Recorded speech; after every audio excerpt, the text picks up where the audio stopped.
juga Deputi Penindakan KPK Bapak Karyoto. Sore hari ini kami akan menyampaikan informasi terkini terkait dengan penanganan perkara dugaan tindak pidana korupsi suap terkait dengan pekerjaan atau proyek yang bersumber dari APBD Provinsi Papua dengan tersangka LE dan kawan-kawan. Selain itu juga kami akan memberikan atau mengupdate informasi terkini terkait dengan rakor ataupun rapat koordinasi yang telah KPK selenggarakan hari ini pagi tadi bersama sejumlah kementerian dan lembaga terkait, antara lain dengan Kemenko Polhukam, kemudian juga dengan Kementerian Kesehatan dan Kementerian Dalam Negeri serta TNI dan Polri dan instansi terkait lainnya. Secara lengkap akan disampaikan nanti oleh pimpinan KPK Pak Alexander Malota dan mungkin nanti akan ada tambahan dari Pak Deputi, kami persilakan. Baik, untuk menyingkat waktu kami akan mulai dari pernyataan yang akan disampaikan oleh Pak Alex. Kami persilakan Pak Alex. Oke, terima kasih Pak Edi. Selamat sore teman-teman. Saya ingin menyampaikan terkait dengan rapat koordinasi tadi pagi. Ya, seperti yang teman-teman ketahui tadi pagi dilakukan rapat koordinasi untuk membahas perkara menyangkut Gubernur Papua LE yang dihadiri oleh Menko Polhukam, Menteri Kesehatan, Wakil Menteri Dalam Negeri dari jajaran TNI, Polri, Polda Papua, Pangdam Jenderal Aceh dan tim dokter dari Ikatan Dokter Indonesia. Bahwa pertemuan ini menindaklanjuti perkembangan penyidikan perkara tindak pidana korupsi, dugaan suap terkait proyek yang bersumber dari APBD Provinsi Papua. Di mana dalam perkara ini KPK telah menetapkan saudara LE yang saat ini menjabat sebagai Gubernur Papua sebagai tersangka. Dalam pertemuan tadi pagi disepakati beberapa hal sebagai berikut sebagai tindak lanjutnya, bahwa saudara LE akan diperiksa kesehatannya oleh ID Ikatan Dokter Indonesia dan dimintai keterangannya oleh tim penyidik KPK. KPK bersama dengan ID akan melakukan kunjungan ke Papua untuk memastikan penegakan hukum terhadap LE berjalan dengan baik. Tujuan kedatangan tim KPK dan ID adalah untuk melakukan pemeriksaan kesehatan LE dan pemeriksaan LE sebagai tersangka.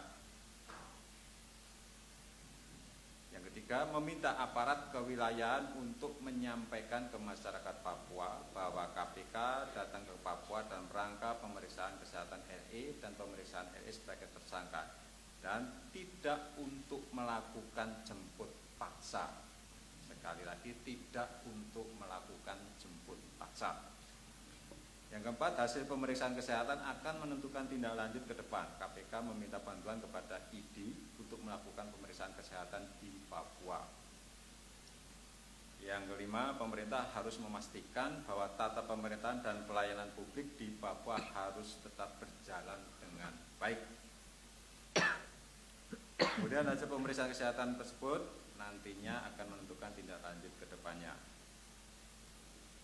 Kehadiran KPK di Papua sesuai dengan amanat pasal 113 Hukum Acara Pidana, yaitu Undang-Undang Nomor 8 Tahun 81, bahwa jika seorang tersangka atau saksi yang dipanggil memberi alasan yang patut dan wajar bahwa ia tidak dapat datang kepada penyidik yang melakukan pemeriksaan, maka penyidik itu datang ke tempat kediamannya.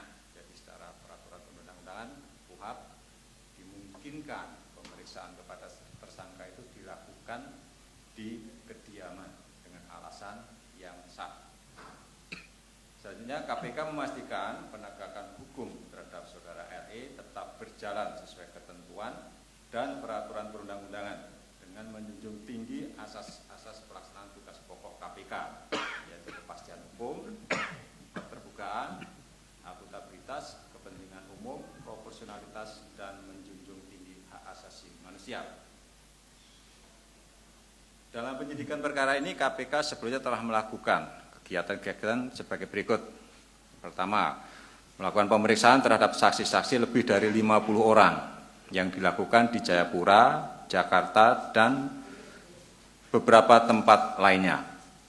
Kemudian melakukan pemanggilan terhadap saudara LE sebagai saksi pada tanggal 12 September tahun 2022 untuk diperiksa di Makobrimob Papua. Namun yang bersangkutan tidak hadir. Kemudian yang ketiga, pemanggilan terhadap saudara LE sebagai tersangka pada tanggal 26 September tahun 2022 untuk diperiksa di Gedung Merah Putih KPK. Yang bersangkutan tidak hadir dengan alasan sakit dan mengajukan surat untuk berobat di Singapura. Kemudian upaya hukum lainnya yang sampai saat ini terus dilakukan oleh penyidik KPK.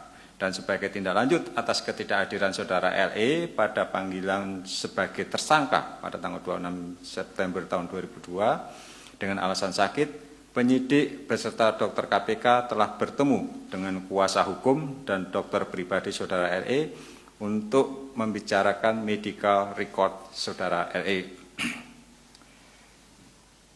Kunjungan KPK dan ID ke Papua akan dijadwalkan segera dengan turut serta pimpinan KPK guna melakukan tugas pokok dan fungsi KPK dengan memperhatikan ketentuan undang-undang. KPK memfasilitasi pemeriksaan kesehatan saudara LE sebagai wujud penghormatan terhadap hak asasi manusia, sekaligus sebagai wujud pertanggungjawaban dalam penegakan hukum tindak pidana korupsi oleh KPK. KPK memastikan seluruh proses penegakan hukum yang dilakukan KPK dengan tetap menjunjung tinggi hak asasi manusia, asas praduga tak bersalah, dan persamaan hak di muka hukum.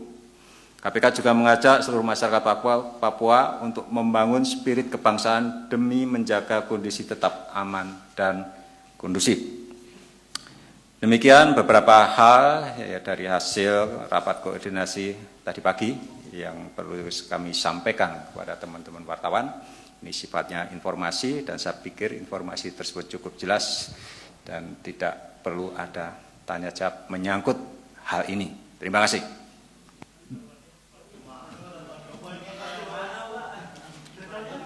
Baik, rekan-rekan, saya kira tadi sudah disampaikan secara lengkap dan kami sudah mengkinikan informasi untuk rekan-rekan sekalian. Saya tutup untuk konferensi pers ataupun pernyataan terkait dengan